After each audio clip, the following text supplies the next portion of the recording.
I never imagined at 68 years old I would find myself staring at my only son's wedding invitation with guest list revision, regretfully removed, stamped across my name in cold red letters. For nearly a year, Nathan had been distancing himself, since I refused to sell my oceanfront cottage to finance his lavish destination wedding to Bianca. Little did he know, on the morning he was set to exchange vows at Meridian Resort, I would receive a phone call that would shatter the perfect façade they had so carefully constructed, a call that would reveal truths neither of us was prepared to face. Before we jump back in, tell us where you're tuning in from, and if this story touches you, make sure you're subscribed, because tomorrow I've saved something extra special for you. The invitation rested on my kitchen table, an elegant piece of ivory parchment with silver embossing announcing Nathan and Bianca's summer wedding on the pristine shores of Meridian Resort. When it had arrived 6 months ago, I'd proudly displayed it on my refrigerator, tracing the beautiful calligraphy each morning while brewing my tea. Now it was defaced, my name effectively erased, with Nathan's handwritten note attached. Since you've chosen a dilapidated cottage over supporting our new life together, we've decided you shouldn't witness its beginning. 42 years of memories surrounded me in this small coastal cottage on Harbor Drive. The faded blue curtains my late husband Richard had hung still framed the windows, though salt air had weathered them over the decades. Through those windows, I could see the shoreline where Richard and I had spent countless evenings watching sunsets, the vibrant oranges and pinks reflecting off the water in stark contrast to the heaviness now settling in my heart. I'd tended to this home alone for 15 years since the stroke that took Richard from us far too soon. Nathan was our miracle child, born after 4 miscarriages and years of heartbreak. Richard and I had saved for a decade to afford this modest cottage, wanting to create a sanctuary where our son could grow surrounded by nature's beauty. I remembered how Nathan had learned to swim in the cove just beyond our back porch, his small hands gripping Richard's arms as waves gently lapped around them. How our kitchen had echoed with laughter during Sunday seafood dinners, Nathan proudly helping his father prepare the fresh catch of the day. The weathered wooden deck still bore the marks from Nathan's teenage years, the railing he'd rebuilt.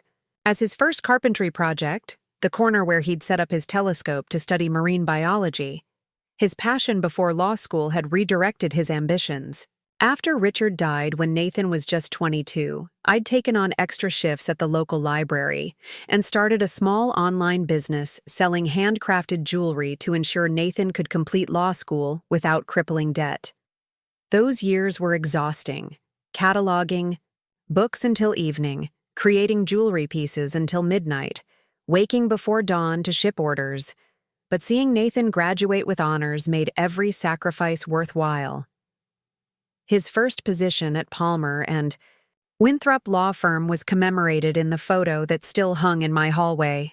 Nathan and me, arms around each other, his face beaming with accomplishment and gratitude. The inscription he'd written still brought tears to my eyes. To the woman who made everything possible. I love you, Mom. When had that thoughtful, appreciative young man transformed into someone who could dismiss his mother so coldly? The change had been gradual, I realized, as Nathan's career in corporate law flourished. He'd moved in increasingly exclusive circles, his clothing more expensive, his tastes more refined, his visits to Harbor Drive less frequent. Then, 2 years ago at 34, he'd met Bianca at a fundraising gala where his firm was sponsoring a table. Bianca Laurent came from a family of real estate developers, her grandfather's name adorning luxury buildings throughout the city. At 30, she'd already established herself as a social media influencer specializing in luxury lifestyle content. Her every post carefully curated to showcase an existence that seemed more manufactured than lived. She was polished in a way that made me immediately conscious of my simple linen clothes and hands weathered by salt air and creative work. "Mother," Nathan had said during their first visit to my cottage, the formal address immediately setting, my nerves on edge. "Bianca and I have wonderful news to share." They'd announced their engagement over tea on my deck. Bianca extending her hand to display a diamond so large it seemed to weigh down her delicate finger. The stone was ostentatious, flashy in a way that seemed at odds with the humble values I thought I'd instilled in my son. "It's beautiful," I'd said, meaning the moment rather than the ring. "I'm happy for you both." A flicker of disappointment had crossed Bianca's face, as if she'd expected more effusive praise for the jewelry. I should have recognized that moment as the first warning sign of what was to come, a clash of values that would eventually drive my son away and leave me holding a defaced wedding invitation, excluded from what should have been one of the most important days of Nathan's life. And mine. Preparing and narrating this story took us a lot of time, so if you are enjoying it, subscribe to our channel. It means a lot to us. Now, back to the story. For months, our relationship progressed cordially, if somewhat distantly. I was invited to elegant engagement celebrations where I felt conspicuously out of place among Bianca's friends with their designer outfits and practiced conversations. Nathan seemed different in these settings, more reserved with me, more eager to impress Bianca's parents and their social circle. The breaking point came 4 months ago over dinner at Azure, a restaurant so exclusive I'd had to research proper attire and dip into my modest savings just to afford an appropriate outfit. For the occasion, they'd ordered champagne before revealing their plans. "We've secured Meridian Resort for the ceremony," Bianca announced, showing me photos of immaculate beaches and an opulent ballroom on her phone. "It's where Daddy proposed to Mother. The waiting list is normally 3 years, but Mother knows the owners personally." "How lovely," I said, genuinely happy for their excitement despite the knot forming in my stomach as they detailed plans for a 7-course dinner for 250 guests, imported flowers flown in from 3 different countries, and a renowned European string quartet. "Mom," Nathan had said, his voice taking on a tone I'd come to recognize when he wanted something significant. "The thing is, with the deposit for Meridian, plus the honeymoon villa in Santorini, and the down payment we're saving for the penthouse overlooking Central Park." "What Nathan is delicately trying to say," Bianca interrupted, reaching for my hand with her perfectly manicured fingers, "is that we need your help to make our dream wedding a reality. Your cottage must be worth at least $1.2 million in today's eye. Coastal market. If you sold it, you could live very comfortably at Bayview Senior Living while helping us start our married life properly." The presumption stunned me into momentary silence. They'd already researched my home's value, selected a retirement facility without any consultation with me. "I'm not selling my cottage," I finally managed, withdrawing my hand from Bianca's. "This is where Richard and I built our life, where Nathan grew up. My community is here. My memories are here." Nathan's face hardened in a way I'd never seen before. "This is exactly why I didn't want to ask her," he said to Bianca as if I weren't sitting right there. "She's always been sentimental about the cottage, even though it's clearly becoming too much for her to maintain alone." "I maintain it perfectly well," I said, my voice tightening as I thought of the garden I tended daily, the careful repairs I'd learned to manage myself after Richard died, "and I'm not ready for a retirement home." "It's not a home. It's a luxury community," Bianca corrected, her smile not reaching her eyes. "With activities and people your own age. You'd be much happier there than isolated in that weathered cottage, all by yourself." What followed was a conversation that still made my chest ache to recall. Nathan accused me of selfishness, of prioritizing nostalgia over his happiness. Bianca suggested that my reluctance proved I didn't truly care about Nathan's standing among her family's elite circle. "Either you help us create the wedding and life we deserve," Nathan had finally declared, "or don't expect to be included in that life. It's your choice, Mom." They left abruptly after that, leaving me with the exorbitant bill and a heart that felt like it had shattered into 1,000 pieces. For weeks, I tried to mend the rift, calling, texting, even appearing at Nathan's office, only to be turned away by a sympathetic receptionist. Then the defaced invitation arrived, making my exclusion official.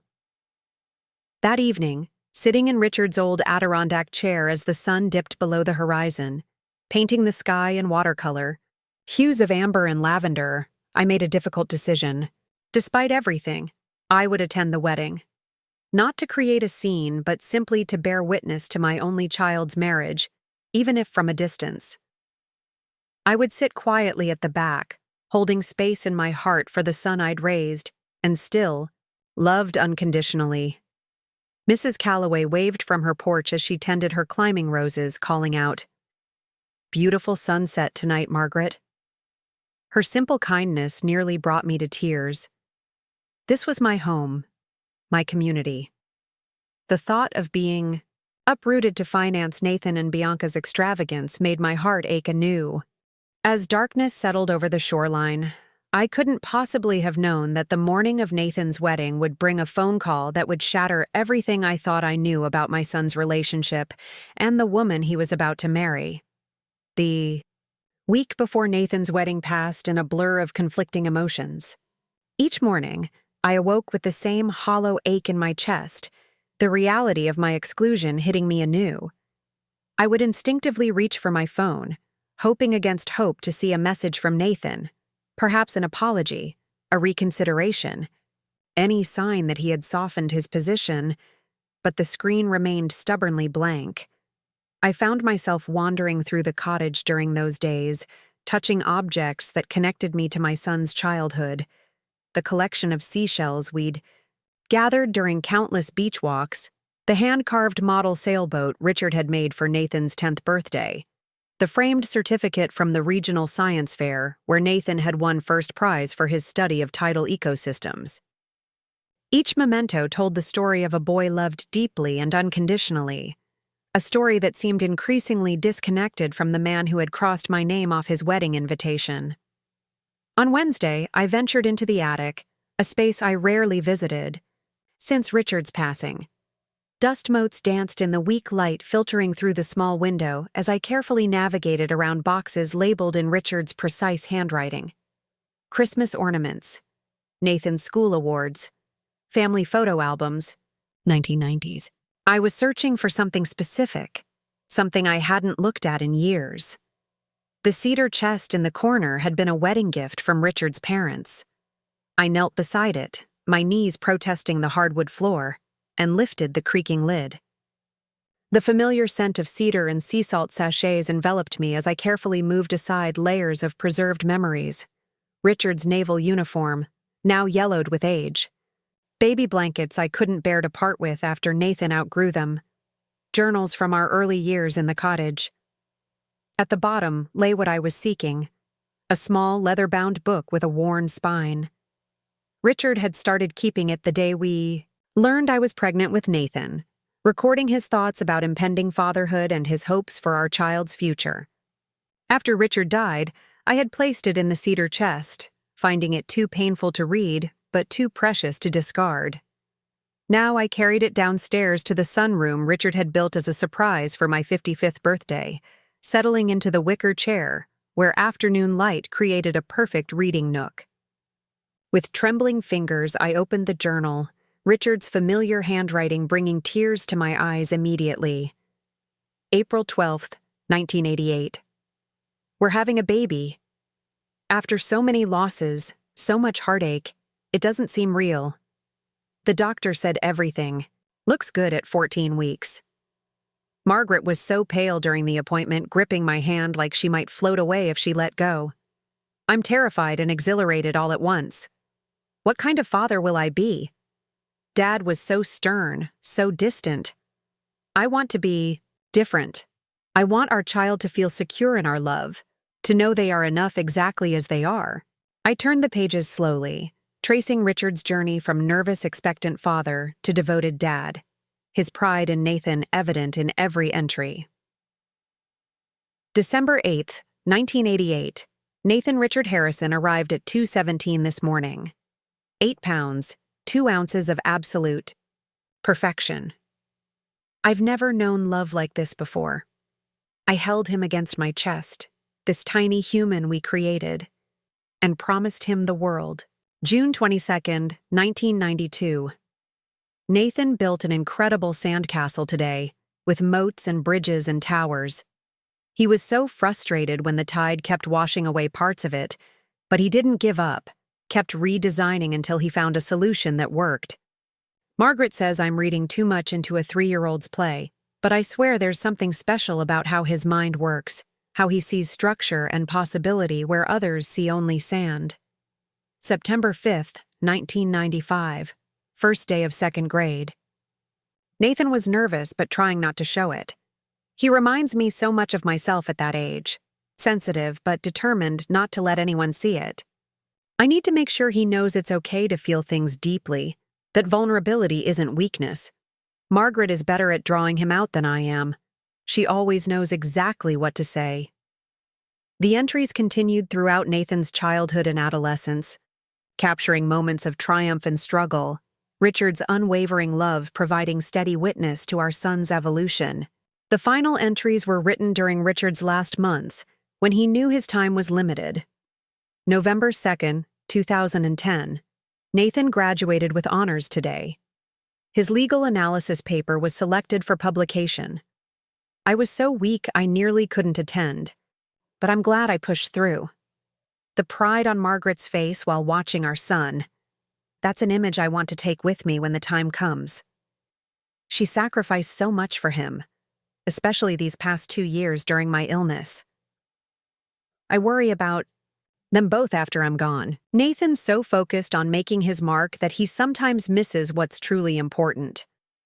December 13th, 2010. Asked Nathan to look after Margaret when I'm gone. He promised he would, tears in his eyes. He's a good man at his core, but he's ambitious, in a way neither Margaret nor I ever were. I fear that ambition might lead him to value the wrong things, to chase approval from the wrong people. I've tried to teach him that true wealth isn't measured in dollars, but in love, in community, in living with integrity. I can only hope those lessons have taken root. By the time I closed the journal, twilight had fallen, and tears had dried on my cheeks. Richard had seen it all. Nathan's sensitivity, his intelligence, his ambition, but also the shadow side, his vulnerability to external validation, his desire to belong among those he admired. The seeds of the conflict we now faced had been present even then, noticed by a father whose observations were unclouded by the blind devotion I sometimes fell prey to as a mother. The following day, I visited Catherine, my closest friend since our days teaching at the local community college. At 72, she had a directness that came from decades of challenging young minds and a wisdom I had relied on since Richard's death. Her cozy bungalow was cluttered with books and pottery from her travels. She had never married, choosing instead to spend summers teaching in different countries around the world. The scent of lavender tea filled her kitchen as she listened to my plan to attend the wedding despite my exclusion. "Are you sure that's wise, Maggie?" she asked, concern evident in her deep brown eyes. Nathan and that fiancé of his could make a very public scene. "I need to be there," I explained, cupping the warm mug between my hands. "Not to disrupt. Anything just to witness. He's my only child, Katie. How could I not be present on his wedding day, even if he thinks he doesn't want me there?" Catherine studied me for a long moment. "You've always had more grace than sense," she finally said with a sigh. "If you're determined to go, at least let me drive you. I don't want you facing this alone." Her offer brought fresh tears to my eyes. "Thank you," I whispered. "That would mean everything." "What will you wear?" she asked practically, moving to her overstuffed closet. "You'll need to look dignified but understated. Nothing that screams estranged mother of the groom." We spent the afternoon sorting through our combined wardrobes, finally settling on a seafoam green silk dress with a delicate pearl pattern along the neckline. It was elegant without being flashy, respectful without being drab. Catherine loaned me a silver and turquoise bracelet to complete the ensemble. "There," she said, as I stood before her full-length mirror. "You look like exactly what you are, a woman of substance and heart who deserves better than she's been given. The night before the wedding, I barely slept. A summer storm rolled through after midnight, thunder echoing across the water as if mirroring my turbulent emotions. By dawn, the rain had cleared, leaving the world washed clean and fragrant. I rose early, watching the sunrise from the deck where Richard and I had shared countless morning coffees. "I don't know if I'm doing the right thing," I whispered, as if he could hear me. "But I can't bear the thought of not being there, even if Nathan never knows I came." I dressed carefully, applied light makeup to disguise the shadows beneath my eyes, and fastened a simple pearl necklace Richard had given me on our 20th anniversary. At precisely 8:30 a.m., I heard Catherine's car pull into the driveway. The ceremony wasn't until 11 but Meridian Resort was an hour's drive down the coast, and we wanted to arrive early enough to slip into the back row unnoticed. I took one last look around my beloved cottage before picking up my handbag. On the entry table sat a small wrapped package, a wedding gift for Nathan and Bianca that I had no expectation of being able to deliver. It contained a compass that had belonged to Richard's grandfather, beautifully restored and set in a hand-carved wooden case. Inside, I tucked a card with a simple message. "May you always find your way home. With love, Mom." Just as my hand touched the doorknob, the phone rang. I hesitated, glancing at the clock. Catherine was waiting. We needed to leave soon to arrive before the other guests. The phone continued its insistent ring. Something compelled me to answer it, some instinct I couldn't. "Explain, hello?" I said, expecting perhaps a telemarketer or wrong number. The voice that responded was female, unfamiliar and clearly distressed. "Is this Margaret Harrison, Nathan Harrison's mother?" "Yes," I replied cautiously. "Who's calling, please?" "My name is Olivia Prescott. We've never met, but—" Her voice caught on what sounded like a sob. "I think there's something you need to know about your son's wedding. About Bianca. I don't know who else to call." Through the window, I could see Catherine checking her watch, ready to drive me to a wedding that suddenly felt even more complicated than it had moments before. "I'm listening," I said quietly, sinking into the chair beside the phone table as Olivia began to speak, her words gradually unraveling everything I thought I knew about my son's relationship and the woman he was about to marry in less than 3 hours. "I'm Bianca's former assistant," Olivia explained, her voice trembling slightly. "I worked for her social media brand for 2 years before she met Nathan. We were close, or at least I thought we were, until—" She paused, seeming to gather her courage. "Until what?" I prompted gently. "Until I discovered what she was really like," Olivia continued. "Mrs. Harrison, I need to ask you something first. Did Nathan or Bianca ask you to sell your coastal property? To help pay for their wedding?" The question landed like a physical blow. How could this stranger know about our private family conflict? "Yes," I admitted, my voice barely audible. "They did." Olivia's bitter laugh held no humor. "That's her pattern. That's why I had to call you. You're not the first, Mrs. Harrison. Bianca has done this before." My hand tightened on the receiver. "Done what exactly?" "Bianca Laurent has been engaged 3 times in the past 6 years," Olivia said flatly. "Each time, she targeted men from successful professional backgrounds, but with limited personal wealth. Men whose parents owned valuable property or had significant savings. Each time, she orchestrated a scenario where the parents were pressured to liquidate assets to fund an extravagant wedding." I sank deeper into the chair, my mind racing. "Are you saying she's some kind of con artist?" "I'm saying she's calculated," Olivia clarified. "The first time I thought it was coincidence. Her fiancé Greg's parents sold their vacation home in the mountains to pay for a wedding at the Four Seasons. The engagement ended mysteriously 6 weeks before the ceremony, after the non-refundable deposits were paid, and the parents had already sold their property. And the second time?" I barely managed to ask. Lucas's mother took out a reverse mortgage on her historic brownstone to fund their wedding at the Botanical Gardens. Same story, engagement broken off just before the ceremony, but not before. Bianca had access to several accounts they'd opened together.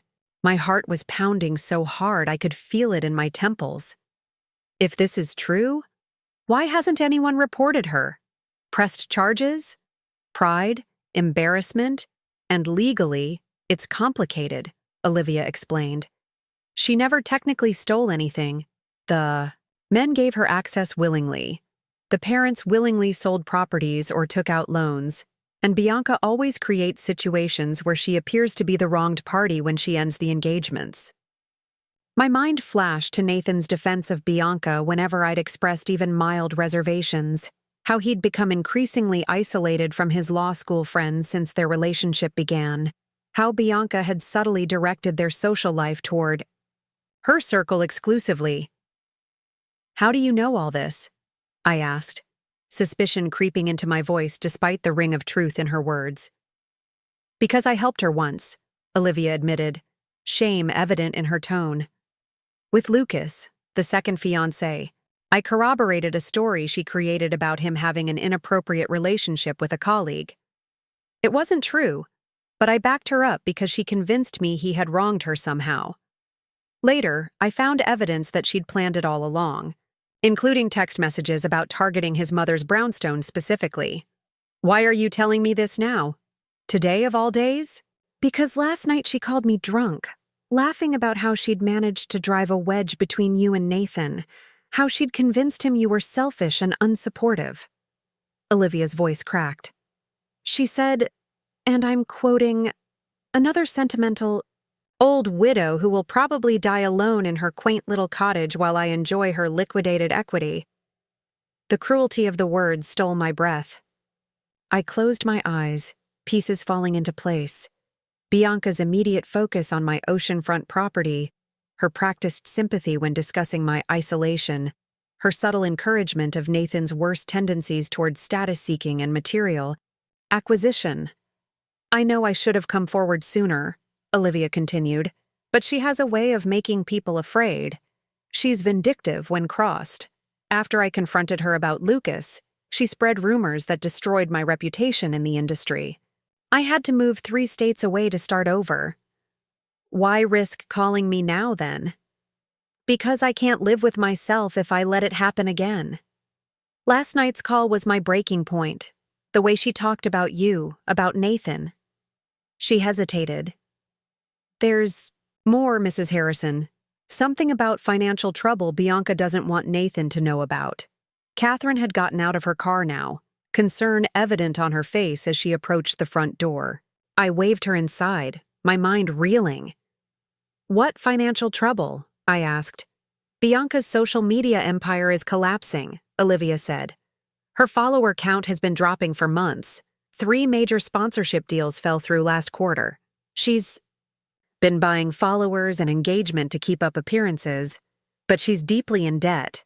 Maxed out credit cards, personal loans, shopping addiction.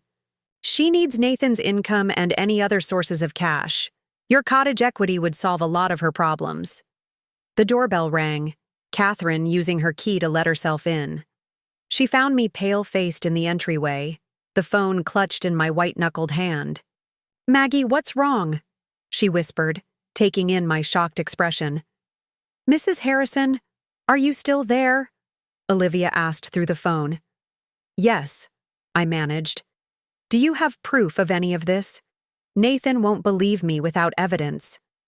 Even as I said the words, I wondered if what Nathan felt was actually love, or if he too had been manipulated into a simulation of it. "I have screenshots of text conversations, copies of the previous wedding contracts, photos of the properties her other fiancé's parents sold, and a recording of last night's call." She paused. "I started recording our conversations after what happened with Lucas for my own protection." I glanced at the clock. 9:10 a.m. The ceremony was scheduled for 11 few. "Can you send these to me immediately by email?" "Already done. I sent everything to the address listed in your online jewelry shop. I hope it's current." I confirmed the address, then asked the question weighing heaviest on my heart. Why target Nathan? Why my son specifically? Olivia's sigh carried years of regret. Bianca researches potential marks carefully. She looks for men who are professionally successful but not independently wealthy, men who are close to their parents, especially if those parents own property free and clear, men who might be a bit insecure socially, eager to impress, and, I'm sorry to say this, men who might be somewhat estranged from one parent, creating vulnerability she can exploit. The description fit Nathan with painful accuracy. After Richard died, Nathan had thrown himself into his legal career, using professional success to process his grief. His social circle had narrowed as he focused on his work, and while we had remained close, there had always been a distance. His guilt over being abroad for a semester during much of his father's final illness, his discomfort with my simpler lifestyle as his own tastes grew more expensive. Nathan lost his father 8 years ago, I said softly. It was difficult for him. I'm truly sorry, Mrs. Harrison. For everything. I should have spoken up sooner. You're speaking now, I replied, surprising myself with the steadiness in my voice. That's what matters. After arranging to stay in contact, I hung up and turned to face a bewildered Catherine. In quick, concise sentences, I explained what I'd learned. My God, Catherine breathed when I finished. What are you going to do? Check my email first, then decide. My laptop took what felt like eternity to boot up. When I finally accessed my email, Olivia's message waited with multiple attachments. Catherine and I huddled together, scanning through damning text messages, financial documents, and photographs of properties that had indeed been sold to finance, weddings that never happened.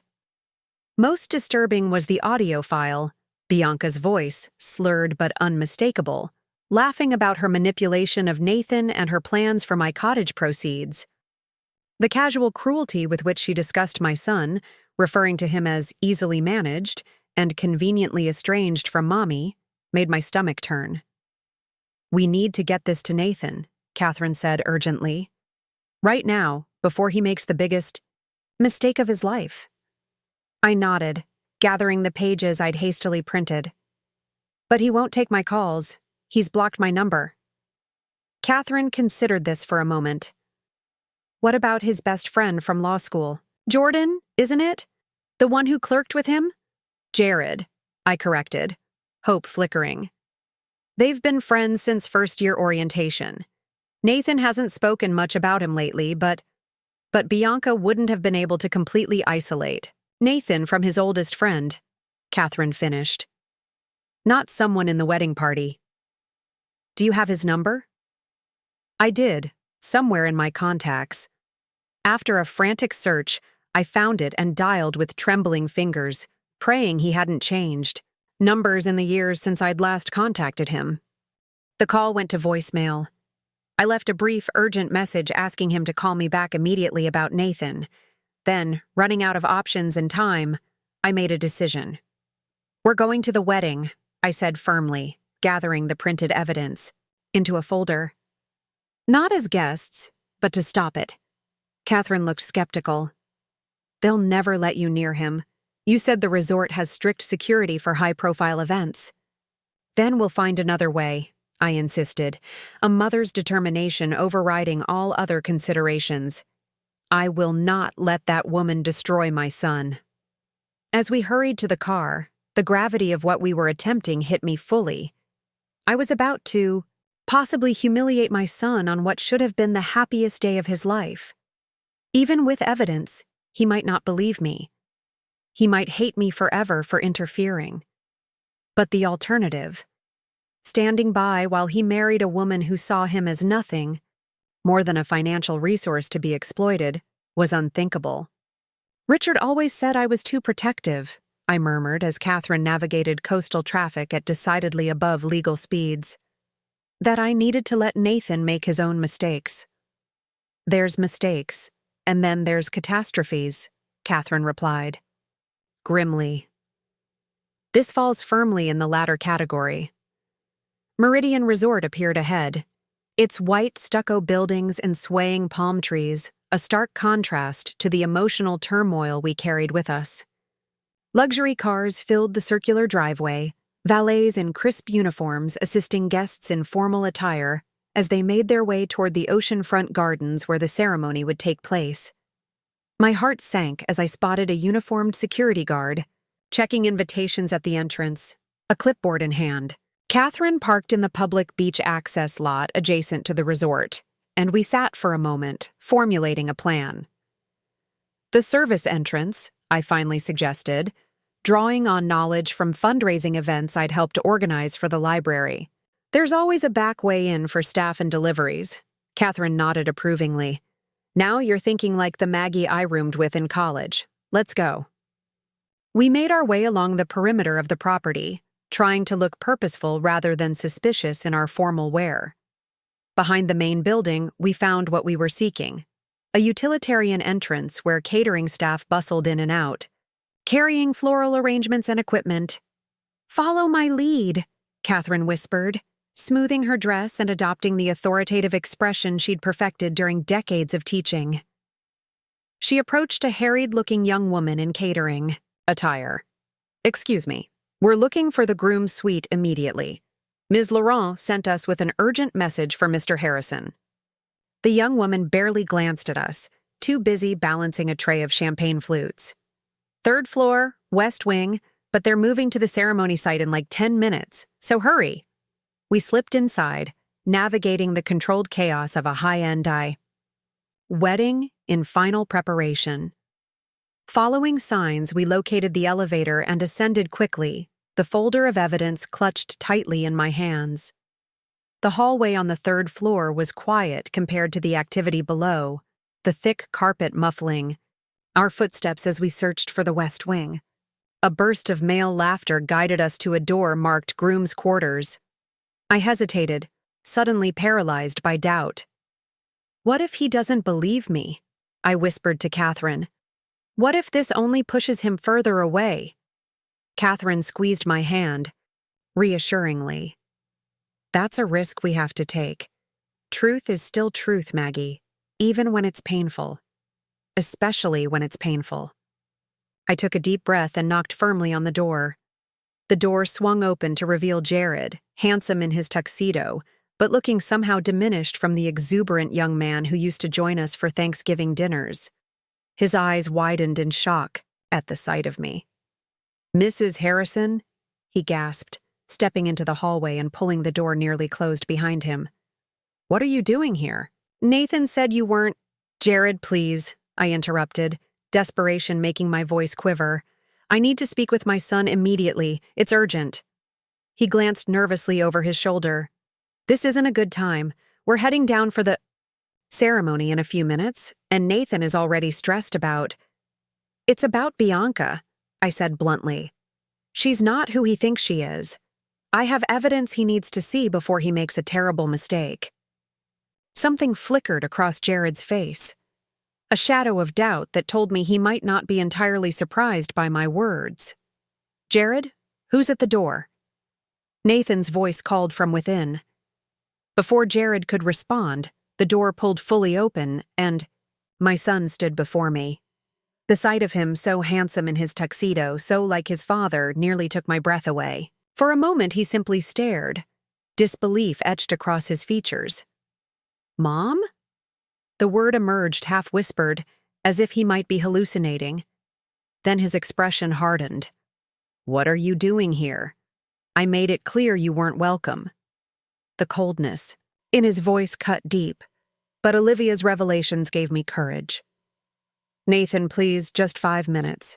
There's something you need to know before the ceremony." "I don't need to know anything except that you've chosen your cottage over my happiness," he snapped. "I can't believe you'd show up here to cause a scene on my wedding day." "I'm not here to cause a scene," I said, struggling to keep my voice steady. "I'm here because I love you too much to stay silent." Catherine stepped forward. "Nathan, your mother received some very disturbing information this morning. Information about Bianca that you need to hear. Nathan's face flushed with anger. So you brought reinforcements to ambush me? This is exactly why I didn't want you here. You've never given Bianca a fair chance. You've been against her from the beginning because she sees through your manipulative... Nathan. Richard Harrison, I interrupted, my mother's tone cutting through his tirade. I have never lied to you, and I'm not starting now. Please, 5 minutes. If you still want to go through with the wedding afterward, I'll leave quietly. You'll never have to see me again. Something in my words, perhaps the painful sincerity of that final promise, gave him pause. He glanced at his watch, then at Jared, who gave a small nod. 5 minutes, Nathan conceded icily. In here. He gestured to a small sitting room across the hall, separate from the groomsmen gathered in the suite. Once inside with the door closed, I wasted no time. Bianca has been engaged 3 times before, I began, opening the folder of evidence. Each time, she targeted men whose parents had significant assets but limited cash flow. Each time, she manipulated the situation to pressure the parents into liquidating property or taking out loans to finance extravagant weddings. And each time, she broke off the engagement just before the ceremony, but not before securing access to joint accounts and assets. Nathan stared at me as if I'd started speaking in tongues. That's ridiculous. That's completely insane. I wish it were, I said softly, handing him the printouts Olivia had sent. These are text messages between Bianca and her former assistant, Olivia.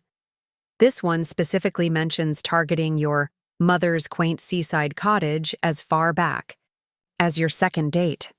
His hands shook slightly as he scanned the messages, disbelief warring with the evidence before him. These could be fake. Anyone could create screenshots. Listen to this, then, Catherine said, producing my phone and playing the recording of Bianca's drunken call from the previous night.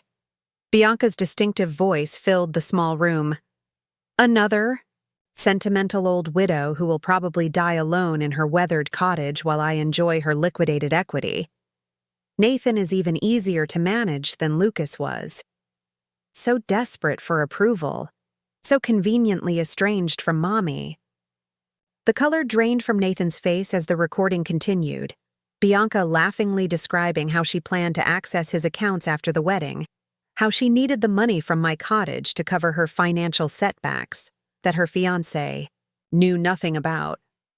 When the recording ended, the silence in the room was absolute. Nathan sat heavily on a small sofa, the papers trembling in his hands. There's more, I said gently. Financial records showing her social media business is failing. Credit card statements showing over $180,000 in debt. Documentation of the previous weddings that never happened, and the properties her former fiancé's parents sold to finance them.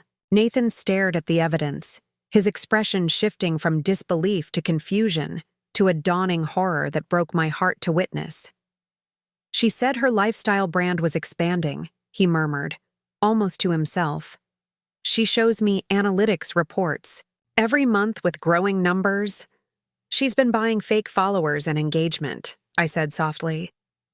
She's been lying to you, sweetheart, about her business, about her past, about her intentions. Nathan looked up at me, and in that moment, I saw my little boy again. Vulnerable, hurt, needing his mother's comfort. Why? He asked simply. Why? Me? I sat beside him, careful not to touch him yet, sensing he was too fragile for physical comfort. Olivia says Bianca researches potential targets carefully. Men who are professionally successful but not independently wealthy. Men close to their parents, especially if those parents own property outright. Men who might be socially insecure, in some way, eager to please and impress. And men with some estrangement from a parent, Catherine added gently, creating a vulnerability she could exploit. Nathan flinched at that, his gaze dropping to his hands. After Dad died, he said quietly, I threw myself into building my career, into creating something that would make him proud. Make you proud, Oh, Nathan, I breathed, my heart breaking. Your father was already proud of you. So am I. Not for what you've achieved professionally, but for who you are. Who am I? He asked bitterly, gesturing to his tuxedo, the opulent surroundings. Someone who was ready to cut his mother out of his life for a woman who saw him as nothing but a meal ticket. Someone so desperate for status that he couldn't see what was right in front of him. You're human, I said firmly. We all make mistakes. We all want to be loved, to belong. Bianca exploited that very human need. A sharp knock at the door interrupted us. Jared poked his head in, his expression tense. Nathan, everyone's waiting. The officiant says we need to start in 5 minutes or we'll lose our time slot for the oceanfront ceremony. Nathan stared at the documentation in his lap, then at me, indecision written across his features. What do I do? He asked, sounding younger than I'd heard him in years. There are 250 people out there. Bianca's family, my colleagues, everyone we know. You have options, Catherine said practically. You can postpone citing an emergency. You can go through with it knowing what you know and deal with the aftermath later. Or you can end it now. Nathan ran a hand through his carefully styled hair, disrupting it in a way that reminded me powerfully of his father. If I postpone or go through with it, I'm just prolonging the inevitable, aren't I? Once I know this, I can't unknow it. No, I agreed softly. You can't. Another knock, more insistent this time. Nathan. It was Bianca's father, his authoritative voice unmistakable even through the door. What's the holdup? Bianca is ready to process in. Nathan took a deep breath, squaring his shoulders in a gesture so like Richard that tears pricked my eyes. I need to see her, he said, standing up. I need to look her in the eyes when I ask her about this. Is that wise? Catherine asked, concern, furrowing her brow. She might try to talk her way out of it, manipulate the situation. Nathan gathered the evidence, folding it carefully and tucking it into his jacket pocket. Maybe. But I need to do this my way. He turned to me, his expression a complex mixture of pain, gratitude, and resolve. Thank you for coming today. For not giving up on me, even when I gave up on you. Before I could respond, he opened the door and strode into the hallway, brushing past Bianca's startled father without explanation. Jared gave me a quick, encouraging nod before following, leaving Catherine and me alone in the sitting room. Well, Catherine said after a moment, that didn't go quite how I expected. No, I agreed, my heart racing. But he heard us. He believed us. That's more than I dared hope for. What now? Catherine asked. I glanced at my watch, 10:58. Now we wait and pray he finds the strength to do what needs to be done. We made our way downstairs, avoiding the main areas where guests were gathered. Through a window, I could see the garden ceremony site, rows of white chairs adorned with lavish floral arrangements, a flower-covered arch where vows would be exchanged, musicians poised with their instruments. So much expense, so much spectacle, all built on a foundation of lies. The sound of raised voices drew our attention to a side corridor. Nathan and Bianca stood facing each other in what appeared to be a small anteroom, its door ajar. She was resplendent in a designer gown that must have cost more than my annual income, her expression a mixture of confusion and increasing alarm as Nathan spoke, his back to us. Catherine and I couldn't hear the words, but we could see Bianca's face transform. First disbelief, then defensive anger, then a calculating calm that sent a chill down my spine even from a distance. She reached for Nathan, her hand on his arm, her expression softening into something that seemed like genuine distress. I could see her mouth forming words that looked like denials, explanations, perhaps even accusations against me. Nathan shook his head, removing her hand from his arm, then reached into his pocket and withdrew the papers. Bianca's composure faltered as he handed them to her one by one.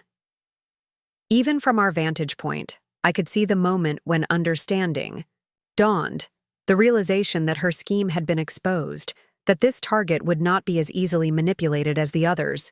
Her transformation was startling. The beautiful, controlled woman who had looked down on my cottage and simple life vanished, replaced by someone whose face contorted with fury.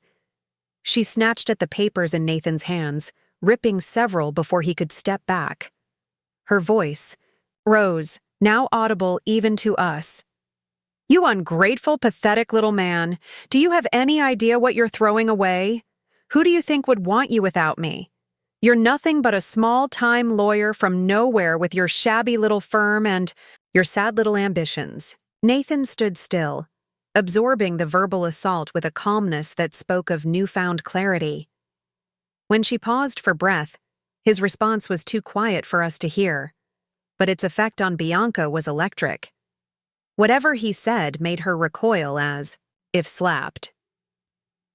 For a moment, they stood in tableau, Nathan straight-backed and resolute, Bianca trembling with thwarted rage. Then she did something I would never have expected from the polished, controlled woman I thought I knew. She picked up a crystal vase from a nearby table and hurled it at the wall beside Nathan's head. The crash brought several wedding staff running. Bianca stormed past them, shoving aside a concerned-looking woman in a coordinator's headset. She disappeared down the corridor, the train of her designer gown sweeping behind her like a vengeful cloud. Nathan remained in the anteroom, his back, still to us, his shoulders slightly slumped, as if a great weight had been lifted but had left bruises in its wake. After a moment, Jared appeared at his side, saying something that made Nathan nod in agreement. "Should we go to him?" Catherine whispered, watching the scene unfold with wide eyes. I shook my head. "Not yet. He needs a minute." Jared guided Nathan toward another door, presumably to give him privacy from the growing number of staff and curious guests drawn by the commotion. I glimpsed my son's profile as he turned, ashen but composed, his jaw set in the same determined expression Richard had worn when facing difficult truths. "What happens now?" Catherine asked as we watched them disappear from view. "I don't know," I admitted. "But whatever it is, I'll be here for him if he wants me to be." Before Catherine could respond, Bianca's father appeared at the end of the corridor, his face thunderous as he surveyed the broken glass and confused staff. His eyes landed on me, narrowing in recognition and immediate hostility. "You," he said, advancing toward us with barely contained fury. "This is your doing. You couldn't stand to see your son happy, could you? Had to poison him against Bianca because you're jealous of her youth, her success, her place in his life." I straightened my spine, meeting his gaze steadily. "Mr. Laurent, I understand you're upset, but perhaps you should speak with your daughter before making accusations." "My daughter is in tears because your son just called off the wedding minutes before the ceremony," he shouted, his face reddening dangerously. "Do you have any idea of the humiliation, the expense? We have 250 guests out there." "I'm sorry for the inconvenience," I replied, keeping my voice deliberately calm. "But I'm more concerned about the fact that your daughter has a pattern of targeting men for financial gain, breaking off engagements, after families have liquidated assets, and walking away with substantial sums that were never returned." My direct statement stopped him cold. His expression shifted subtly, a flicker of something, knowledge, concern, crossing his features before hardening again into indignation. "That's preposterous. That's defamation. I could sue you for—" "You could," Catherine interjected, smoothly, "but then all the evidence would become part of the public record. The recordings, the text messages, the documentation of previous engagements and financial transactions. Is that really a risk you want to take, Mr. Laurent?" The implication hung in the air between us. After a long moment, he stepped back, straightening, his tie in a gesture that seemed designed to buy time rather than adjust his appearance.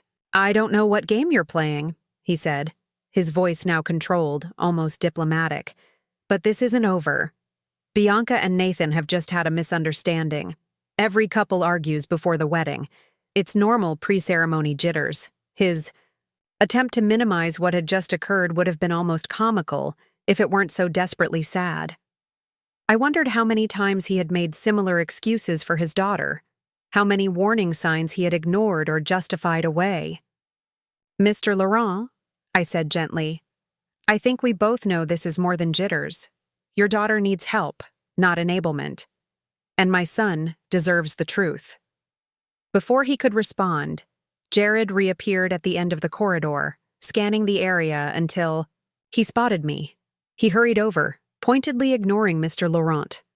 "Mrs. Harrison," he said, slightly out of breath. "Nathan is asking for you. He's in the library on the east side of the building."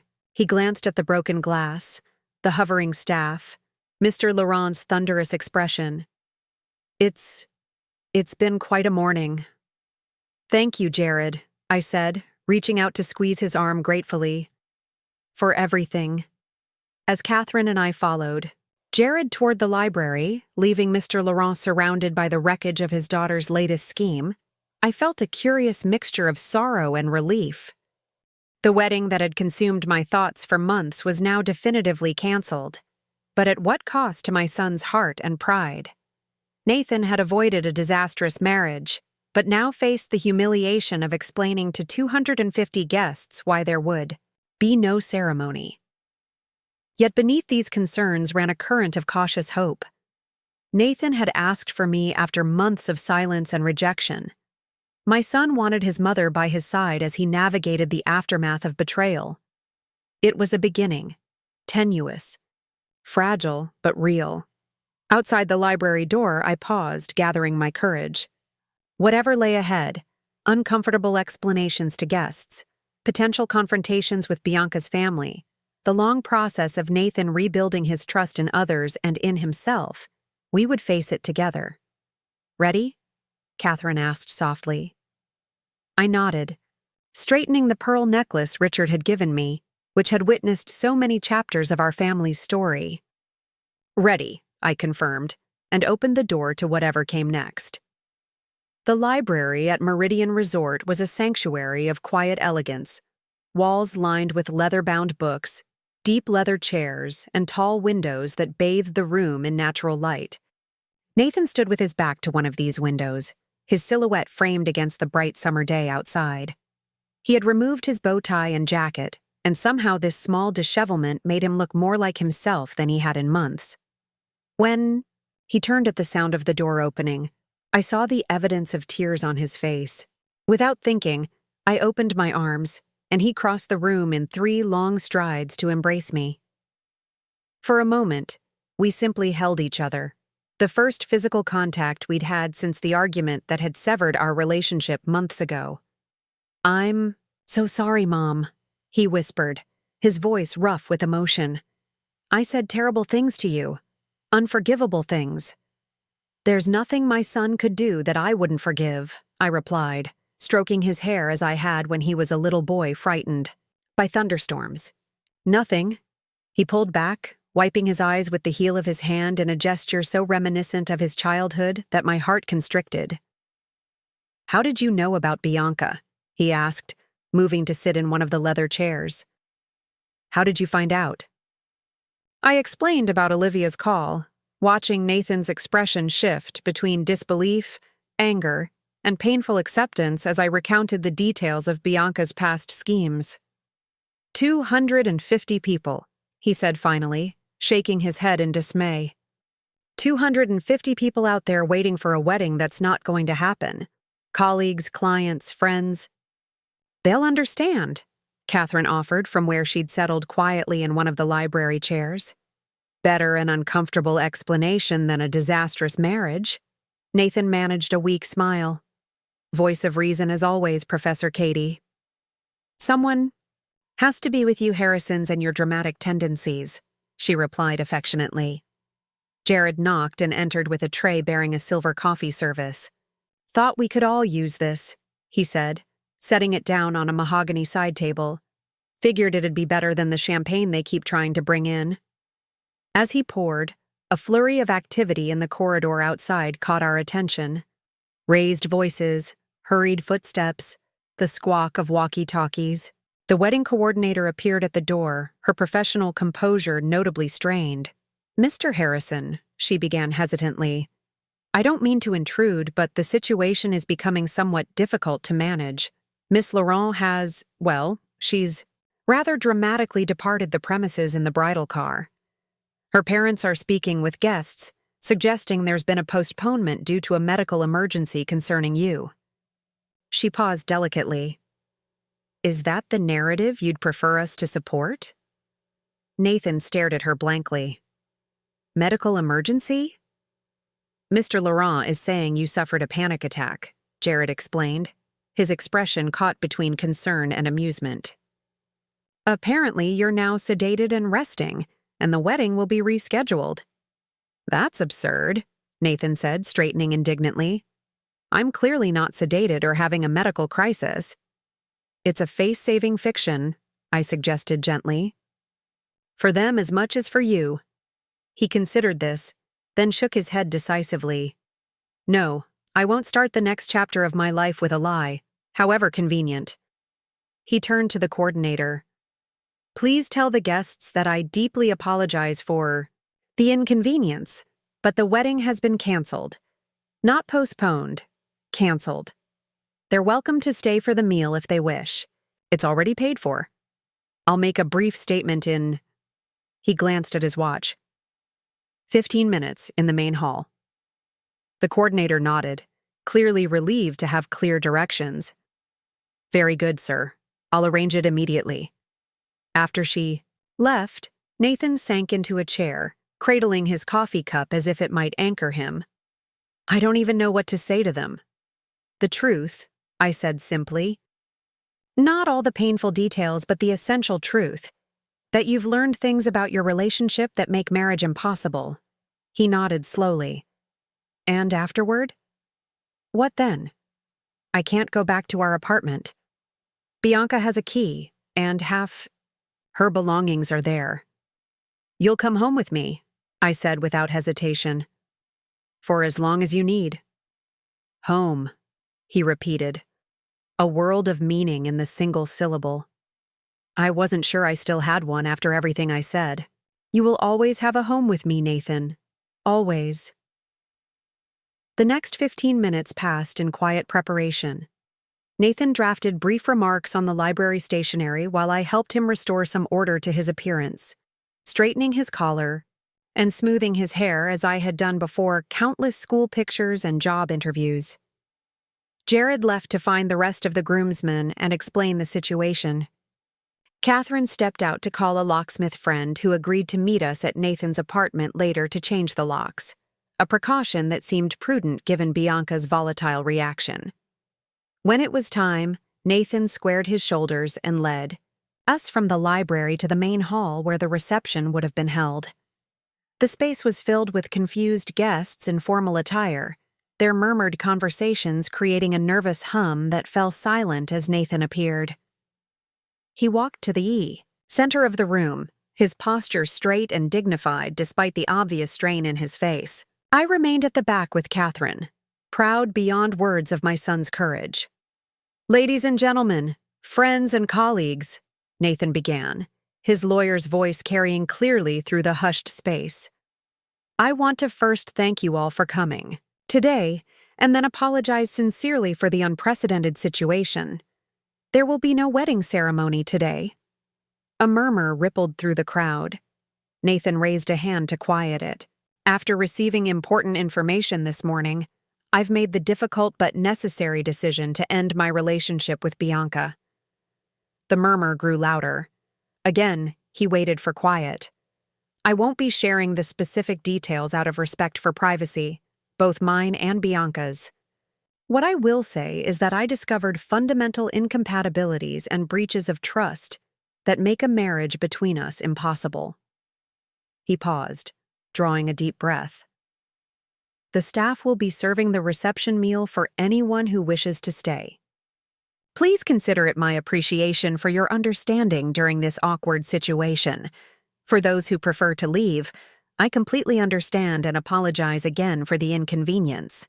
He finished with remarkable composure, though I could see the cost in the tightness around his eyes.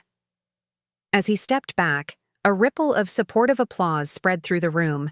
Initiated, I noticed with a surge of gratitude, by Jared and the other groomsmen.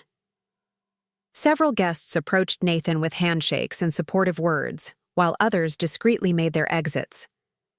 Bianca's parents were notably absent, having apparently departed with or shortly after their daughter. It was nearly 2 hours later when we finally left Meridian Resort. Nathan had insisted on personally thanking the staff and vendors who had managed the chaotic situation with professionalism. He had spoken briefly with each departing guest, accepted their well wishes with grace, and endured their curiosity with dignity. By the time we reached the parking lot, exhaustion was evident in every line of his body. He slid into the back seat of Catherine's car without protest, leaning his head against the window as we drove away from what should have been the venue of his wedding day. "Are you holding up all right?" I asked softly, reaching across to touch his hand. He nodded without opening his eyes. "Just tired, and—" He hesitated. Embarrassed. Ashamed. I was so completely fooled. "Bianca is practiced at deception," I reminded him. "And she targeted you specifically because of qualities that are actually virtues. Your generosity, your desire to care for others, your capacity for love and trust." "I wasn't very generous or loving to you," he said, finally looking at me. "I chose her over you without hesitation. I threatened to cut you out of my life if you didn't sell your home. Who does that to their mother?" "Someone who was being masterfully manipulated," Catherine interjected from the driver's seat. "I've seen it before with my students. Predatory people isolate their targets from anyone who might see through the facade they create. They create false choices, us versus them scenarios. It's not your fault." "It feels like my fault," he said, quietly. "I should have seen through it. Should have questioned why she was so fixated on your cottage, Mom. Should have noticed how she subtly undermined my relationship with you from the beginning." "Hindsight offers clarity none of us have. In the moment," I said. "What matters now is moving forward." The remainder of the drive passed in contemplative silence. As familiar coastal roads replaced the highway, I felt Nathan relax slightly beside me. When we turned onto Harbor Drive, he sat up straighter, looking at the neighborhood with new eyes, or perhaps with old ones, rediscovering the quiet beauty of the street where he had grown up. Mrs. Calloway was in her front yard as we pulled into my driveway, deadheading her roses. She waved, then did a double-take at the sight of Nathan emerging from the car in his wedding attire minus jacket and tie. "Isn't today—" she began, confusion evident in her voice. "A very long story for another time, Helen," Catherine called cheerfully. "Nathan will be staying with Margaret for a while. Perhaps you could bring over some of those excellent lemon squares tomorrow?" Mrs. Calloway, bless her heart, picked up on the cue immediately. "Of course I'd be delighted. Welcome home, Nathan. We've missed seeing you around here." Inside the cottage, Nathan stood in the entryway, looking around as if seeing it for the first time. His gaze lingered on the height markings on the kitchen door frame, the family photos on the wall, the telescope on the deck that Richard had given him for his 16th birthday. "It's exactly the same," he murmured. "After everything that's happened? After how horribly I behaved, you didn't change a thing." "Why would I?" I asked simply. "This is our home, your father's and mine, and yours too. Always." He disappeared upstairs to change out of his wedding clothes and shower away the emotional residue of the day. Catherine helped me prepare a simple meal, comfort food from his childhood, seafood chowder that had been his favorite since he could hold a spoon. "You're a remarkable woman, Margaret Harrison," Catherine said as she chopped vegetables at the kitchen counter. "After everything he said to you, how he treated you, here you are making his favorite meal and welcoming him back without condition. That's What mothers do, I replied, though the compliment warmed me. Love doesn't keep score. Still, she insisted, many people would hold at least a little grudge, demand at least a formal apology. I shrugged, stirring the chowder. What would be the point? He's hurting enough already. Besides, he did apologize, and I believe him. The rest will come with time. Later that evening, after Catherine had gone home and Nathan and I had shared a quiet meal, we sat together on the deck, watching the sun begin its descent toward the horizon. The ocean stretched before us, its surface shimmering with golden light, the rhythmic sound of waves creating a soothing backdrop to our conversation. For a long while, we simply sat in companionable silence, the space between us no longer charged with tension but softened with newfound understanding. The sea breeze carried the scent of salt and blooming jasmine from Mrs. Calloway's garden next door. I spoke to Olivia, Nathan said finally, breaking the quiet. While you were setting the table, she called to check if I was all right. That was thoughtful of her, I said, watching a pair of seagulls soar above the shoreline. He nodded. She said Bianca's done this before. Not just the engagements and financial schemes, but the vicious character assassination afterward. Apparently, her previous fiancés were subjected to rumors about infidelity, mental instability, even criminal behavior. Are you worried she'll try that with you? I asked, concerned. Let her try, he said with unexpected steel in his voice. I have the evidence Olivia provided, plus documentation of her financial deceptions. And unlike her previous targets, I have no intention of slinking away in embarrassed silence. I studied my son in the gathering dusk, noting the determination in his profile. Perhaps Bianca had inadvertently given him something valuable, a newfound strength, a clearer understanding of his own boundaries and worth. Your father would be proud of how you handled today, I said softly. Standing up in front of all those people and taking responsibility when you could have hidden behind a convenient lie. Nathan was quiet for so long I thought he might not respond. When he did, his voice was thick with emotion. I found Dad's journal in my jacket pocket when I changed.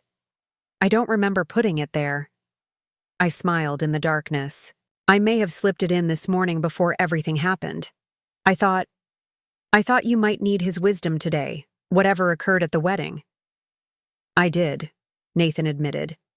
I read his last entry while you were cooking, the one where he worried about my ambition, about whether I'd recognize what truly matters in life. He reached for my hand in the darkness. I think I'm finally starting to understand what he meant, what you both tried to teach me. And what's that? I asked, squeezing his fingers gently. That a life built on appearances is no life at all. That true wealth isn't measured in square footage or status symbols, but in relationships that sustain you. He glanced around at the modest deck, the small cottage behind us. In having somewhere, and someone, to come home to when everything falls apart. I blinked back tears, resting my head against his shoulder as we continued to watch the sunset paint the sky in deepening shades of orange and purple. The future remained uncertain. Nathan would need to rebuild his life, reclaim his apartment, possibly face professional and social fallout from the canceled wedding. There would be difficult days ahead, but here, in this moment, we had already found something precious in the wreckage of what might have been. A second chance at the relationship Bianca had nearly destroyed. A journey home for a son who had lost his way. The phone call that had changed everything this morning had done more than saved Nathan from a disastrous marriage. It had restored a mother and son to each other, a reunion far more meaningful than any wedding could have been. As the first stars appeared in the darkening sky, I made a silent promise to myself and to Richard's memory. This time, I would make sure Nathan understood his true inheritance.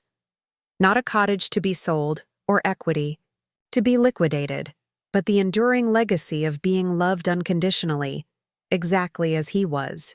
That was a wealth no one could ever manipulate, exploit, or take away. The peaceful sanctuary Nathan and I found that evening on the deck proved to be merely the eye of the storm. The week that followed brought a whirlwind of complications, confrontations, and unexpected revelations that tested our newly restored relationship. The first challenge came the following morning. Nathan had just come downstairs, drawn by the aroma of cinnamon French toast, another childhood comfort, when his phone rang. The screen displayed his law firm's name, and his face tightened with apprehension. "Hello?" he answered, his professional voice settling into place despite his obvious tension. I busied myself at the stove, trying to give him privacy while remaining close enough to offer support if needed. The one-sided conversation I overheard was troubling. "Yes, I understand. Of course, it's unexpected." "No, I don't think that's fair at all." "I see. May I at least come in to discuss this in person?" "I appreciate that, Douglas. Thank you." When he hung up, Nathan stood motionless in the middle of the kitchen, his expression shell-shocked. "What happened?" I asked gently, turning off the burner and moving to his side.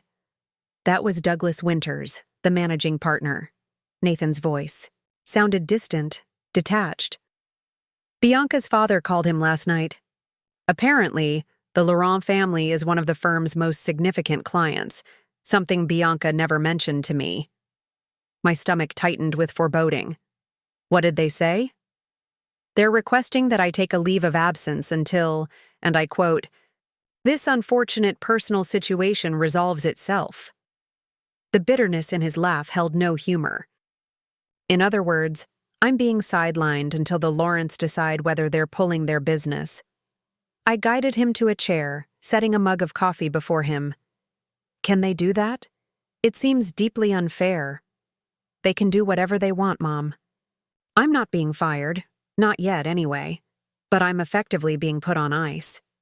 My current clients will be reassigned to other associates." "Because you refused to marry a woman who lied to you? That's absurd." Nathan took a sip of coffee, grimacing at its bitterness. Office politics rarely align with fairness, especially when millions in client billings are at stake. Watching his shoulders slump under this new blow, my protective instincts surged. "You need legal advice of your own. This feels like retaliation." "They're within their rights, but Douglas at least agreed to meet with me tomorrow." He attempted a weak smile. "Maybe I can salvage something from the professional wreckage Bianca's left behind." That afternoon, while Nathan went to his apartment with Jared and the locksmith to secure his home and retrieve essential belongings, I received an unexpected visitor. The doorbell rang just after 2 revealing a slender woman in her early 30s, her dark hair pulled back in a neat bun, her expression nervously determined. "Mrs. Harrison, I'm Olivia Prescott." She extended her hand tentatively. "I hope it's okay that I came by. I wanted to check how Nathan is doing and to apologize to you in person." I invited her inside, studying the woman whose phone call had changed everything.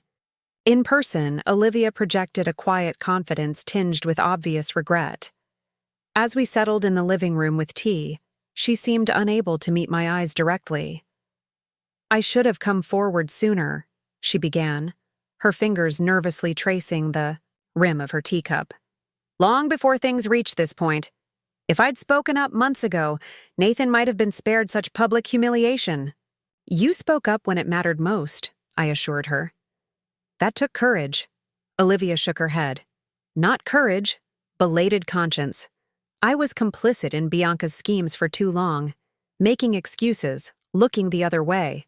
By the time I realized how destructive she truly was, she already had leverage over me, professional and personal."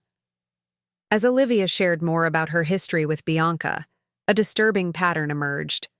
Bianca Laurent was more calculating than even the evidence had suggested. She cultivated relationships with people she could use, maintained extensive documentation on potential targets and their families, and employed a network of associates, like Olivia had once been, to help execute her schemes. It's not just the financial aspect, Olivia explained. Bianca enjoys the control, the manipulation. Breaking apart family bonds gives her a particular satisfaction. She sees love and loyalty as weaknesses to exploit, not strengths to respect. How? Did you break free of her influence? I asked. Olivia's expression darkened. Her previous fiancé, Lucas. After she engineered their breakup, he attempted suicide. I was the one who found him. She swallowed hard. Somehow, that was my wake-up call. I realized I couldn't participate in destroying people's lives anymore, not even passively. The revelation hung heavy between us. Nathan had narrowly escaped not just financial exploitation, but potentially devastating emotional trauma. Have you spoken with the other families? I asked. Greg's and Lucas's? Olivia nodded. I've been trying to make amends. Greg has rebuilt his life, though his parents had to sell their vacation home to cover debts. Lucas. She hesitated. Lucas is still struggling. The shame was overwhelming for him. He moved back in with his mother, rarely leaves the house. Before we could continue, the front door opened, and Nathan appeared with several suitcases. His eyes widened at the sight of Olivia in our living room. Olivia, what are you doing here? She stood awkwardly. I wanted to see how you were holding up, and to warn you, Bianca isn't likely to simply walk away. Based on her patterns, she'll try to retaliate somehow. Nathan set down his bags with a weary sigh. She already has. Effectively suspended from my firm because of her father's influence. That's just the beginning, Olivia said grimly. Check your social media, your email. She'll be working to control the narrative. Nathan pulled out his phone, frowning as he scrolled through notifications. His face paled visibly. She's posted on every platform. Says I had a mental breakdown at the wedding, that she's praying for my recovery and supporting me during this difficult time. He continued reading, his expression hardening. She strongly implies I've been struggling with substance abuse issues that I kept hidden from her. Classic Bianca, Olivia said. She's positioning herself as the concerned, supportive partner while simultaneously destroying your reputation. There's more, Nathan said, his voice tight with controlled anger. Emails to my colleagues, clients, even old law school friends, all expressing her deep concern about my increasingly erratic behavior leading up to the wedding. I moved to his side, reading over his shoulder. The messages were masterfully crafted, superficially compassionate while planting devastating seeds of doubt about Nathan's mental stability and professional competence. She's trying to ensure that when you tell the truth about why you called off the wedding, no one will believe you, Olivia explained. She's undermining your credibility before you can damage hers. Nathan sank onto the couch, overwhelmed by this new assault. How do I fight this? If I defend myself, I look defensive and unstable. If I say nothing, her narrative becomes reality. Olivia sat beside him, her expression serious but determined. You fight it with the truth. Documentation. Witnesses. The same evidence that convinced you of her deception. She paused.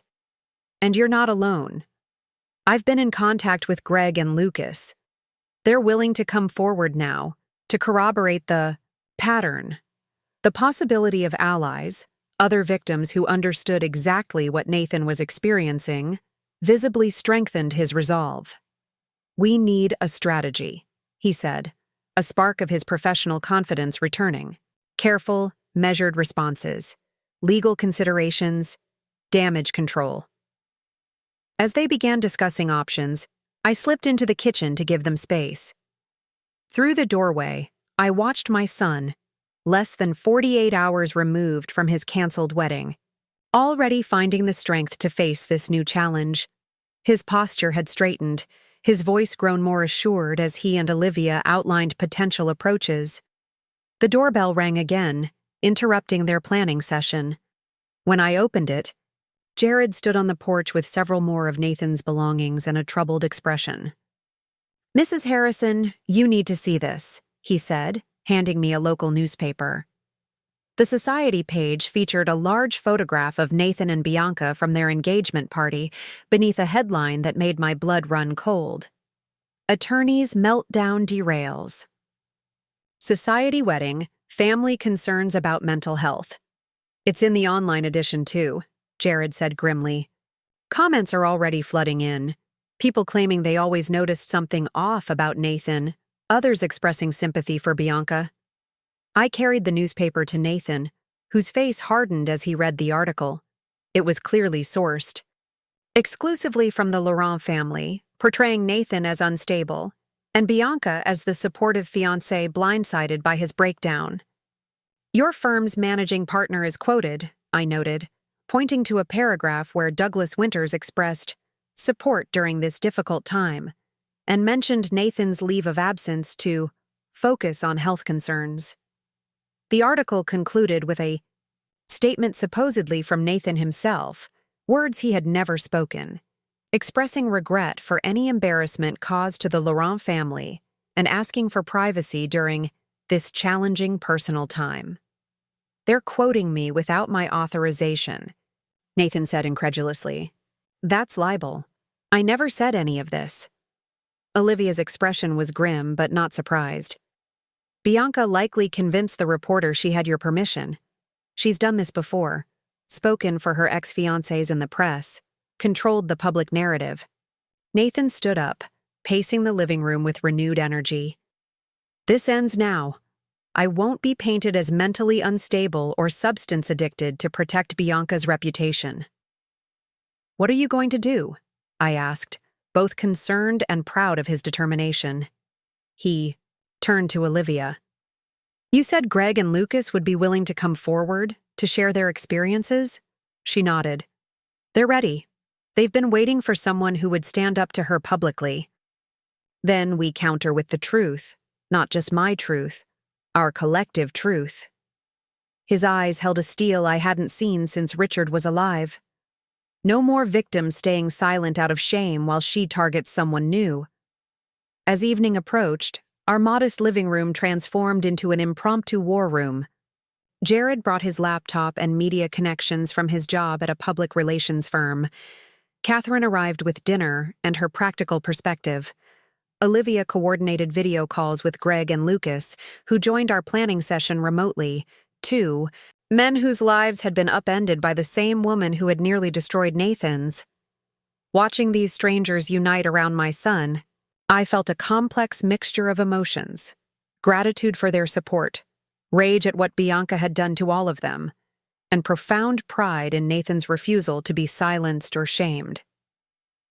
When the planning finally wound down after midnight, our kitchen table was covered with notes, timelines, and strategy documents. Nathan had drafted a public statement with Jared's help, scheduled meetings with his firm's partners, and coordinated with Greg and Lucas to release simultaneous accounts of Bianca's pattern of behavior.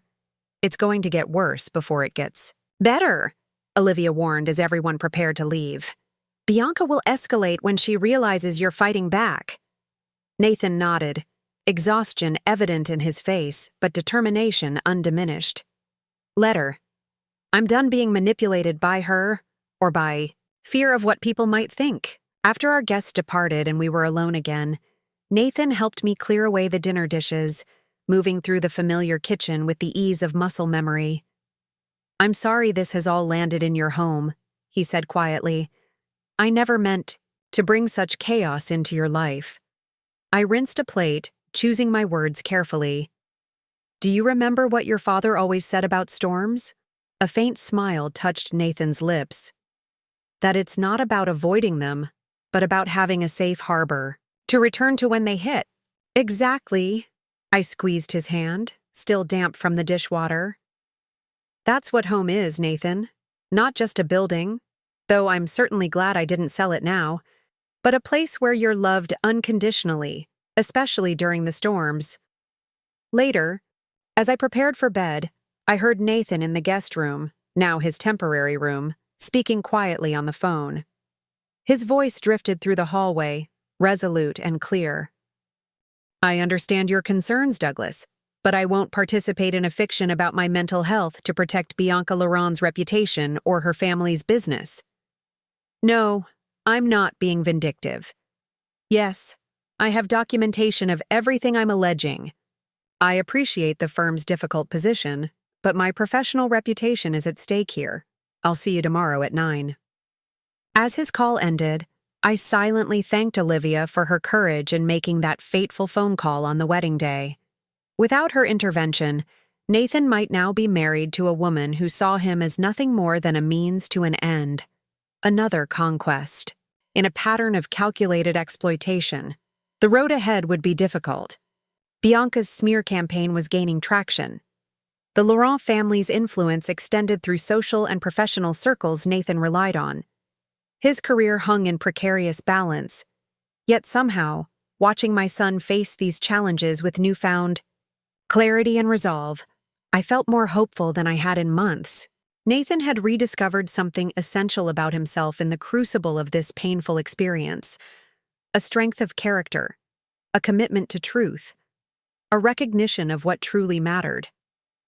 As I drifted toward sleep, I realized that in trying to destroy him, Bianca may have inadvertently helped Nathan become more fully himself than he had been in years, reconnected to his values, his true friends, his family, and perhaps most importantly, his own voice.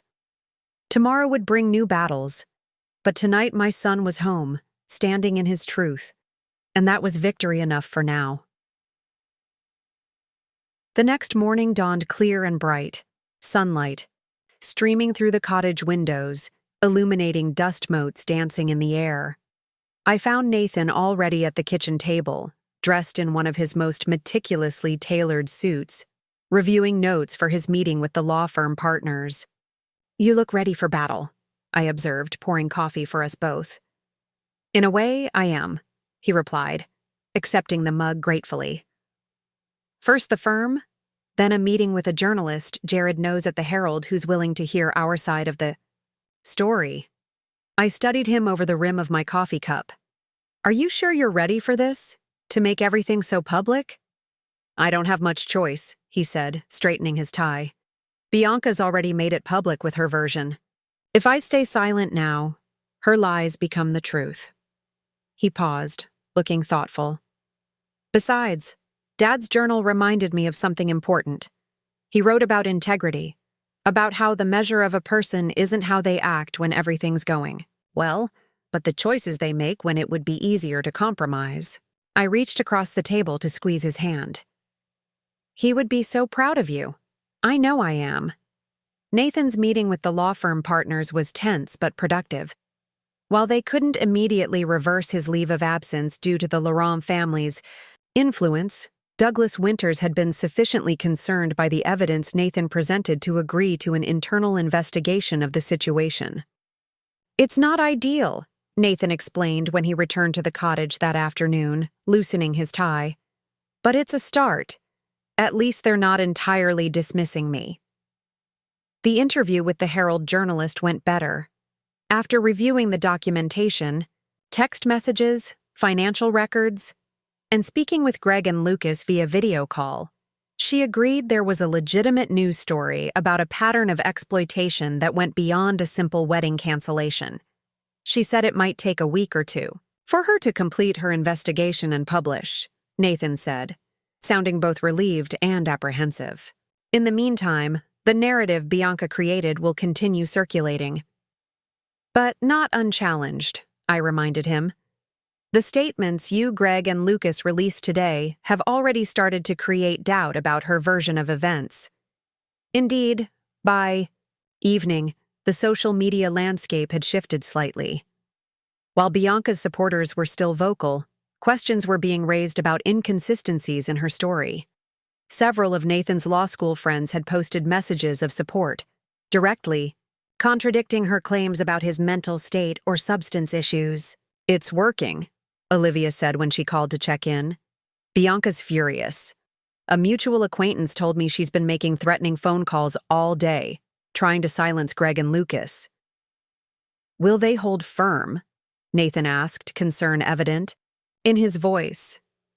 "They're standing strong," Olivia assured him. "Having each other's support makes all the difference. That's what was missing before. No one realized they weren't alone in this experience." As the week progressed, the tide gradually began to turn. 3 more of Bianca's former associates came forward with their own stories of manipulation and exploitation. A financial journalist picked up the trail of Bianca's failing social media business and questionable financial practices. The Laurent family's attempts to silence critics through legal threats only drew more attention to the emerging pattern. By Friday, Nathan had received calls from 2 smaller law firms expressing interest in his services once his situation with Palmer and Winthrop was resolved. A former client reached out to say he'd never believed the rumors about Nathan's stability and wanted to continue working with him regardless of which firm he landed at. "It's not over," Nathan cautioned as we shared dinner on the deck that evening, watching the sunset paint the ocean in fiery hues. "But for the first time, I feel like I might actually emerge from this with my reputation intact, maybe even strengthened." I passed him the breadbasket, heart full at the sight of color returning to his cheeks, confidence to his bearing. When truth has time to catch up with lies, it usually prevails. 6 months after the wedding that wasn't, autumn painted the coastal landscape in burnished gold and deep russet. The maple trees along Harbor Drive had turned vibrant shades of crimson and amber, their leaves occasionally spiraling down to settle on the cottage roof or drift across the deck where Nathan and I shared morning coffee. "Sometimes it feels like another lifetime," Nathan remarked, watching a heron glide gracefully across the water. "Other times like yesterday." So much had changed since that fateful morning when Olivia's phone call had altered the course of our lives. The Herald article, when it finally published 3 weeks after the canceled wedding, had been thorough and devastating in its detailed exposure of Bianca's pattern of financial and emotional exploitation. The journalist had tracked down not just Greg and Lucas, but 4 other men and their families who had experienced similar manipulations over the past decade. The Laurent family's attempts to suppress the story through legal threats had backfired spectacularly, drawing national attention to what one commentator called a masterclass in sociopathic grifting. Bianca had eventually fled the country, reportedly taking refuge at a family property in the south of France, her social media accounts abruptly abandoned. Nathan's professional journey had been rocky, but ultimately redemptive.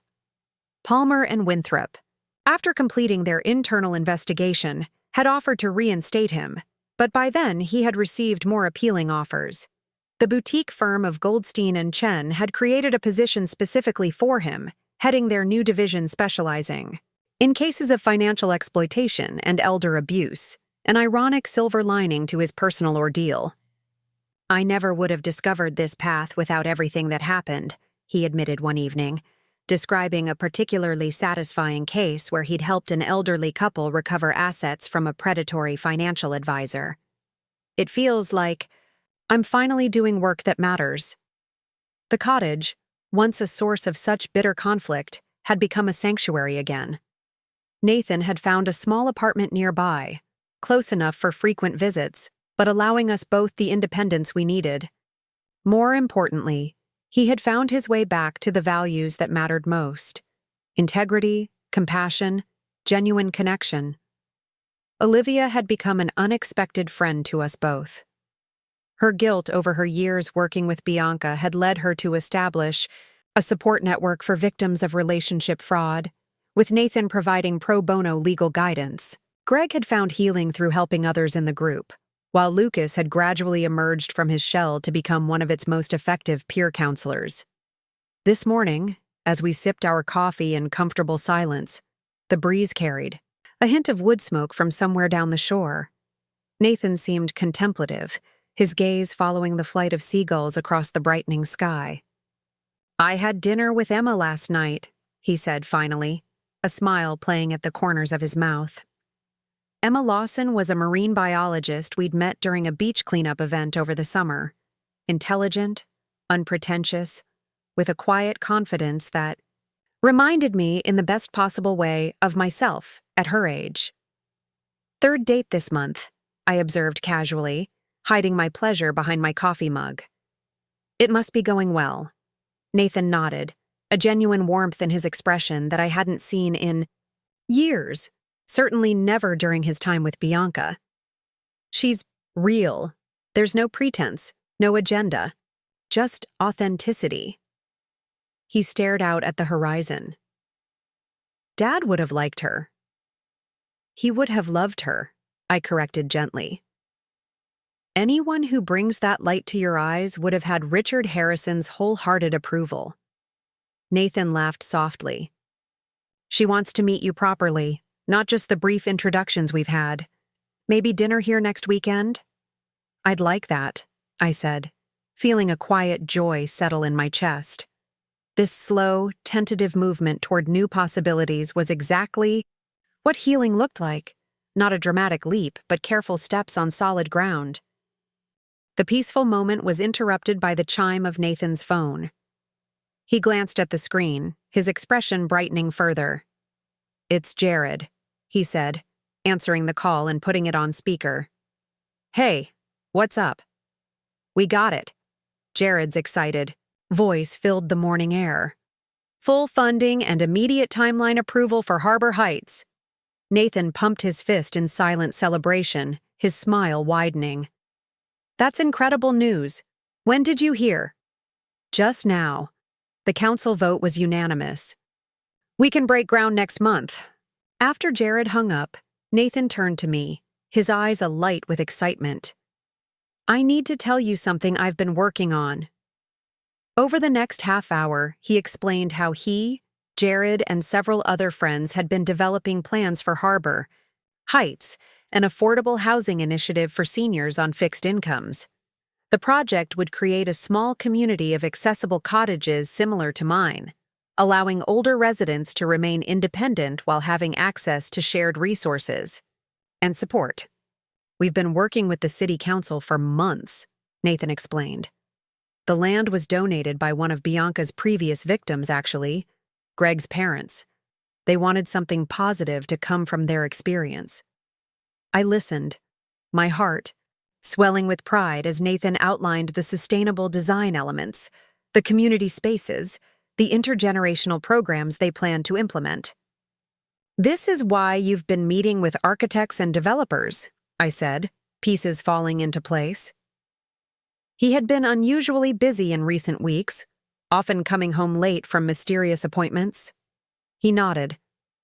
"I wanted to wait until we had final approval before telling you. There's one more thing, though." He took a deep breath. "We'd like to name the community reading room after Dad, the Richard Harrison Memorial Library." Tears filled my eyes as I reached across the table to take his. "And he would be honored, truly honored." That weekend, Nathan organized a small celebration gathering at the cottage. Catherine brought her famous crab dip. Mrs. Calloway arrived with a basket of fresh-baked bread. Jared set up a projector to show the architectural renderings of Harbor Heights. Olivia, Greg, and Lucas came together, their shared ordeal transformed into a powerful friendship. Emma arrived last, bringing homemade key lime pie and a shy smile that brightened whenever Nathan entered her orbit. As the afternoon sun filtered through the windows, casting long golden shadows across the living room floor, Nathan stood to propose a toast. The gathering quieted, all eyes turning to him. "To second chances," he began, his voice steady and clear. "To the phone calls that change everything." He glanced at Olivia, who blushed slightly. "To falling down and getting back up." His eyes met Greg's and Lucas's. "To finding purpose in pain." He nodded toward the Harbor Heights plans displayed on the wall. "And most of all," he continued, his gaze finding mine, "to the people who remind us who we really are when we've forgotten." "Hear, hear," Catherine called, raising her glass, the others following suit. Later, as the gathering dispersed into smaller conversations, Emma and Catherine deep in discussion about ocean conservation, Jared showing Olivia the finer points of the Harbor Heights design, Nathan drew me aside to the quiet sanctuary of the deck, The sun was setting now, painting the sky in breathtaking streaks of pink and gold, the water below a mirror reflecting nature's artistry. We stood side by side, watching this daily miracle that somehow never grew ordinary. "You know," Nathan said softly, "for years I thought success meant the corner office, the prestigious address, the right connections. I was so busy looking up at where I thought I needed to be that I never truly saw what was already around me." I nodded, understanding. We all get lost sometimes. The important thing is finding our way back. That day, the wedding day, when I was standing in that library at Meridian Resort, everything stripped away, I felt like my life was ending, he admitted. I couldn't see that it was actually beginning, that losing what I thought I wanted would give me the chance to discover what I truly needed. From inside the cottage came the sound of laughter, Jared recounting some amusing anecdote, the others responding with genuine mirth. The simple joy of connection, of belonging, radiated outward like warmth from a hearth. "I know exactly what you mean," I said, thinking of those dark days after Richard died, how I'd believed happiness was behind me, never suspecting the rich life still waiting to unfold. Endings and beginnings often wear the same face at first. It takes time to tell them apart. Nathan slipped his arm around my shoulders, a gesture so natural now that had once seemed lost forever. "Thank you," he said simply, "for not giving up on me, for being my safe harbor in the storm." We stood together as twilight deepened, stars emerging one by one above the darkening water. Inside, Emma was playing something on the old piano Richard had loved, the notes drifting out to embrace us like a blessing. The wedding that never happened had given way to something far more precious.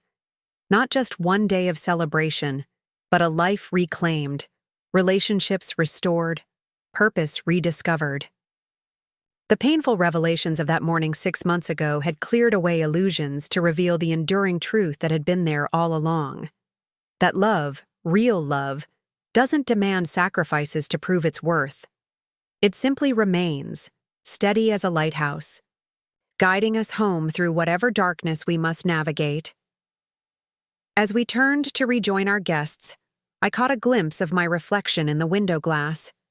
Not just an aging woman with silver threading through her hair, but a mother who had fought for her son, a woman who had stood her ground when it mattered most.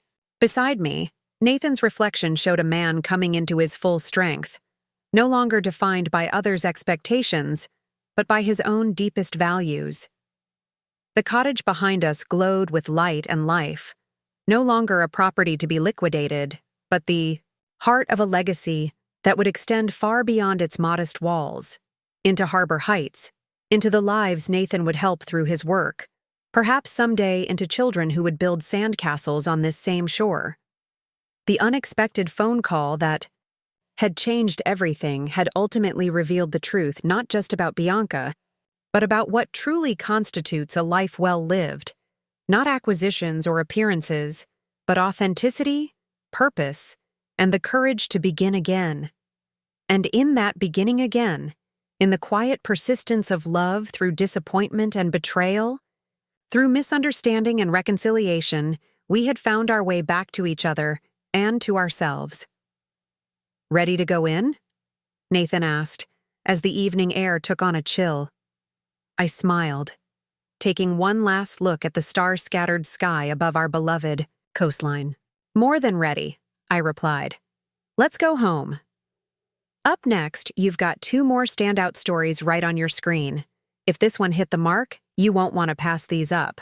Just click and check them out.